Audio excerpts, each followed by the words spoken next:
হিন্দুত্ববাদ এই কারণেই বিপজ্জনক, এই জন্যই মোদীকে ঠেকাতে হবে। আমরা যেহেতু ইন্ডিয়ার পেটের মধ্যে ঢুকে থাকা একটা দেশ এবং মূলত মুসলমান প্রধান দেশ, তাই বিপদ আমাদের বেশি। মোদীর হিন্দুত্ববাদ সবচেয়ে বেশি ক্ষতি করবে আমাদের, করেছে, সেটা তো দেখতেই পাচ্ছেন। মোদীর কারণেই তো হাসিনার ফ্যাসিবাদ এতদিন টিকে আছে। শ্রেষ্ঠত্বের ধারণাকে সবসময় সামলে সমঝে চলতে হবে, সন্দেহের চোখে দেখতে হবে। শেষে একটা কৌতুক বলি শোনে।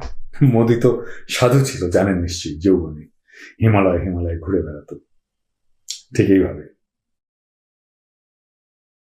তো একদিন সে লোকালয়ে আসছে, রাত হয়েছে, গেরস্তের বাসায় গিয়ে আশ্রয় চেয়েছে। তো গেরস্ত বলে, সাধু আমার বাসায় তো ঘর একটাই, আমার ঘরে থাকতে দিতে পারছি না, তবে আমার গোয়াল ঘর আছে, চাইলে ওখানে থাকতে পারেন, আমি পরিষ্কার করে দিচ্ছি।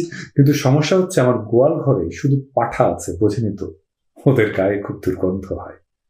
মোদী বলে, কই বাত নেই, আমি গোমাতার সন্তান, পাঠার সাথে থাকতে অসুবিধা হবে কেন? তো মোদী গোয়াল ঘরে ঘুমাতে গেল।